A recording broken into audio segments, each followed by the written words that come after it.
Hello students, welcome back to my channel. Today I will give you 10 latest defense updates.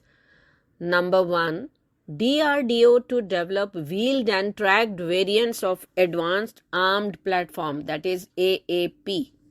The Defense Research and Development Organization plans to develop a 24-ton class of vehicle based on an 8x8 chassis that will become both wheeled and tracked variants, for which it is seeking Indian industrial partners to develop and manufacture prototypes. The RPF states that the Advanced Armoured Platform wheeled version will be equipped with advanced thermal and optical sights for the crew and the fire control systems, making it fully amphibious. It will also have a crewless turret with a 30 mm cannon and run flat inserts for the tires. Next, German infantry fighting vehicle to be offered in response to Indian Army's FICV. German-based Rheinmetall Land Systeme RLS will be responding to the Indian Army's future infantry combat vehicles, that is FICV, with its Lynx infantry fighting vehicles that will come with transfer of technology to Indian industrial partner. The Lynx vehicle is designed with a sponson-shaped hull that features a lengthy, flat glacis and slanted belly plate.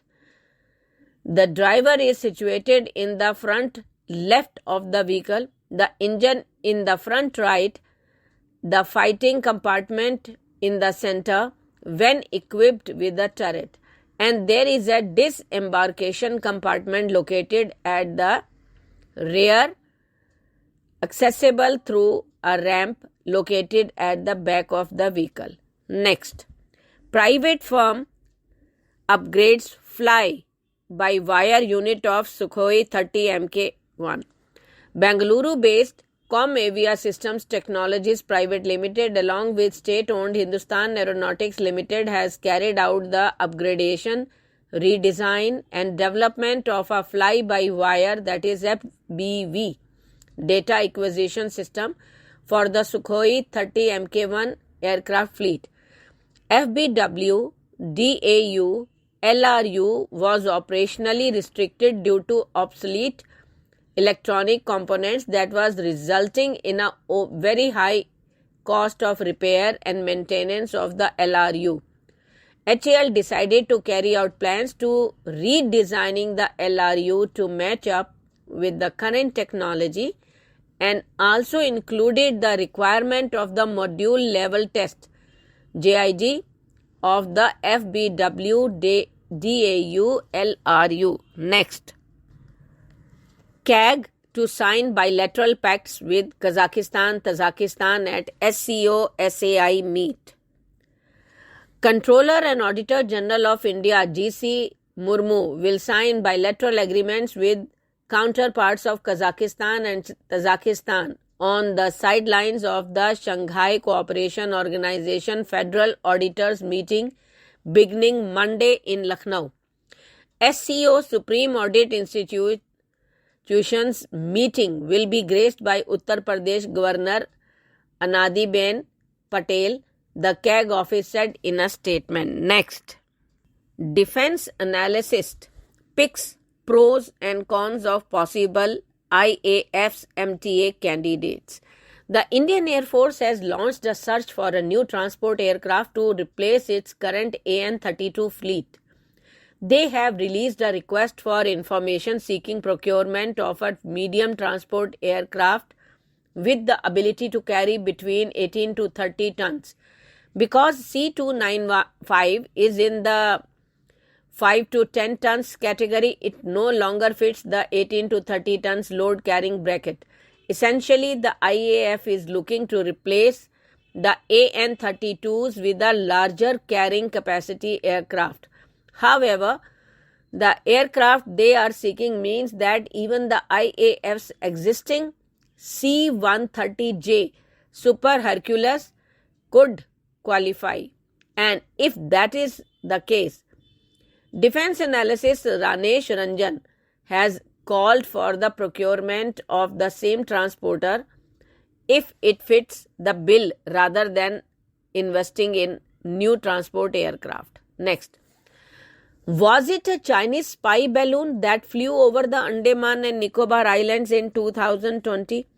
It was reported in June 2020 that a nearly identical Chinese surveillance balloon that was shot down by an F-22 over the water of the coast of South Carolina in US airspace was also spotted over an Indian naval base in India's Andaman and Nicobar Islands.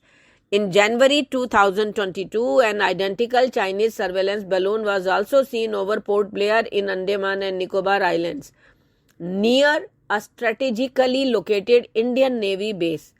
With the same antenna-like structure as seen in the above image, back then, this incident barely made its way into mainstream Indian media reports, and many were unsure whether it was a stratospheric balloon used for data collection for weather patterns or something else. Next. Welcome to Balloon Club. Indians to F-22 pilot. An F-22 Raptor fighter aircraft utilized an AIM-9X missile to bring down a Chinese surveillance balloon equipped with cameras, sensors, and radars. On Saturday, $200 million jet took off from the Langley Air Force Base and successfully shot down the balloon at 2:38 p.m. This caused the balloon's surveillance payload to detach and fall into the ocean near Metairie Beach, South Carolina. A similar incident occurred in 2016 when a meteorological balloon coming from Pakistan side was detected by radars in the Barmer district of Rajasthan, and a pair of Sukhoi 30 Mk1 aircraft took off immediately to investigate the matter at around 10:30 am. Next, how India is turning Russian oil into the West's fuel. India is playing an increasingly important role in global oil markets, buying more and more cheap Russian oil and refining it with fuel for Europe and the US. Yet, New Delhi has faced little public blowback because it's meeting the West's twin goals of crimping Moscow's energy revenue while preventing an oil supply shock. And as Europe ramps up sanctions, India is only going to become more central to a global oil map that's been redrawn by Vladimir Putin's year-long war in Ukraine. Next, now Army will first conduct online tests to recruit Agniveers. The Army has decided to conduct an online test followed by a physical test, as it is a major change in the recruitment procedure for the next Agniveer batch under the Agnipathi system. Currently, a physical test is conducted first, followed by a written test. Indian Air Force and Navy have already launched online tests as the first stage of recruitment. The Army is conducting its Common Entrance Test (CEE) online starting this year, with the first test scheduled for April at 200 locations nationwide. The new procedure aims to reduce the large crowds seen in previous recruitment events. Next. Government blocks 232 betting loan apps with Chinese links. The government has blocked 232 apps operated by overseas entities, including Chinese, for being involved in betting, gambling, and unauthorized loan service, according to an official source. Ministry of Electronics and IT has issued orders to block these apps following instructions from Ministry of Home Affairs. The order to block 138 apps that were involved in betting, gambling, and money laundering were issued last evening. Separately, an order to block 94 apps engaged in unauthorized loan service has also been issued.